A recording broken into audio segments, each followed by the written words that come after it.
Halo Combat Evolved was one of the first games I've ever played. It may not be perfect, no game ever is, but its sandbox and simple gameplay made for an experience that was accessible, enjoyable, and timeless. Initially released on consoles in 2001 to critical acclaim, it launched a console generation and a multi-million-dollar franchise. 2 years later, Gearbox would port the game to PC, and in the following year, the same company would release Halo Custom Edition, which allowed modders to create their own experiences and additions within the game's engine.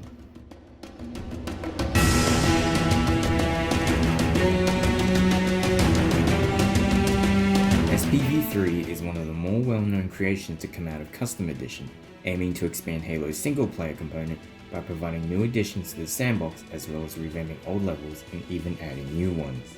On top of all this is a visual facelift, massively improving the graphical fidelity without altering the tone of the original. The amount of work displayed here is staggering and a testament to Halo's modding community, but more so the developer's goal to reimagine the classic. With the recent release of its newest update, there is no better time to jump in.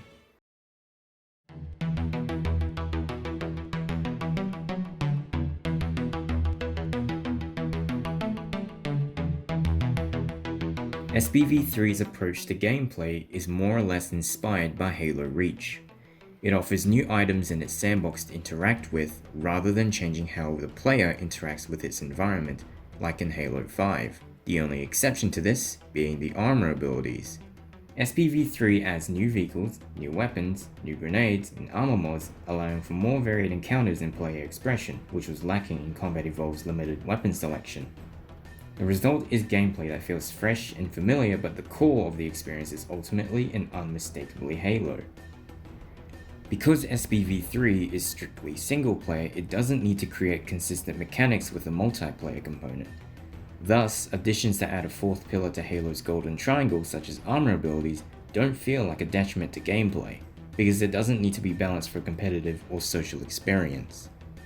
Of the armor abilities made available to you, there are 4 to choose from. Sprint increases movement speed at the expense of being able to fire your weapon at all times. Meleeing is noticeably stronger while sprinting and sends enemies flying.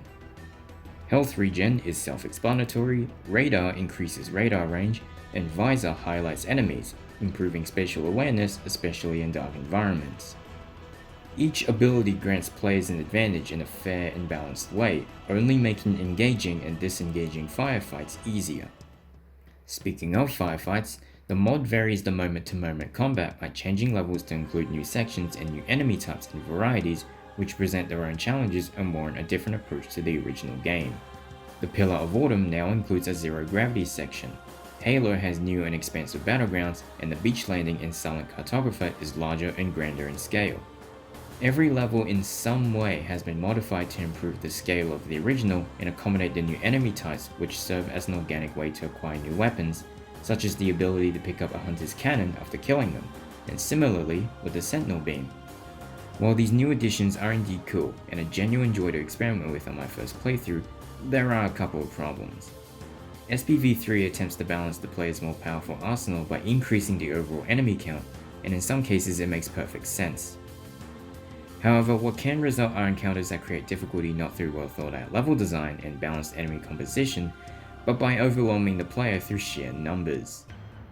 The best examples of this are levels that include the Flood, and while that may not sound surprising, there does come a point where there should be some disparity between the game's story and its gameplay.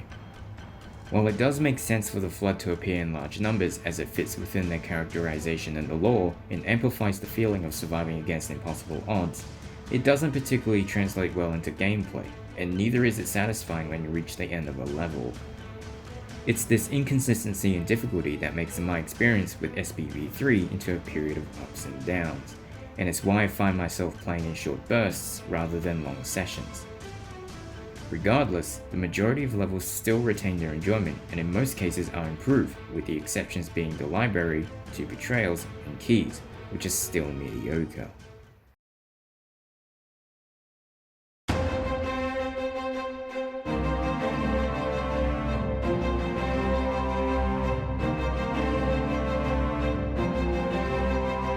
One of the bigger additions in SPV 3.2 is the introduction of 6, technically 5, new levels.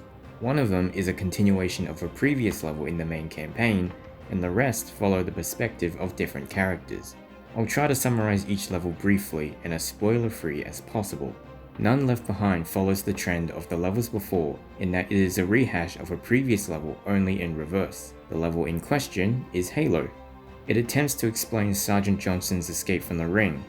There's not much to say about the level apart from the neat visuals, only that I found the difficulty to be better balanced here. The commander takes place in the Silent Cartographer parallel to Master Chief in the Maw. You play as the Arbiter, who is accompanied by the Half-Jaw and another elite from Halo 3's co-op campaign. The level introduces new mechanics, such as the inability to pick up human weapons, the lack of a radar, and more notably, the armor abilities are replaced with an energy sword, which lacks its signature lunge but is in most cases a one-hit kill on most enemies. It has a limited number of uses before it needs to be recharged, like the Master Sword in Breath of the Wild. Because the commander is primarily another flood level, most of my complaints in the main game carry over, with the addition of a lack of direction with some objectives. Lemuria is a remaster of a series of custom-made campaign levels from Project Lemuria. You play as Spartan May 017 on the planet Lemuria, which has caught the interest of the Covenant, so naturally you must stop them. Lemuria has a few changes that set it apart from the main game, such as the assault rifle, which now carries 60 rounds in the mag. The battle rifle fires 4 rounds each burst and has a holoscope. A new plasma rifle has a manual venting mechanic, and thermal vision replaces visor, allowing you to see cloaked enemies. Out of all the new levels, Lemuria has the best ones, which builds on the strengths of SPV3, pitting you against Covenant enemies in a variety of battlegrounds. Lemuria also has the problem of difficulty, but for the most part, these moments are few and far between. Despite my problems with SPV3, it doesn't stop me from recommending it to players who are looking to experience Halo Combat Evolved for the first time. And for many, including myself, that's the main draw, and it delivers. SPV3 isn't so much a substitute, but as an expansion to the original game, and I highly recommend newcomers to the series to play Combat Evolved first to gain a greater appreciation for what's on display here. SPV3 is an example of the creativity and love that can come when developers give players access to the game's editing tools, and it's a shame that it's not more common in the industry. Halo may not be the first thing to come to mind when someone thinks of mods, but with potential prospects of mod support on the MCC, things could get interesting for the future. But for now, all we can do is wait.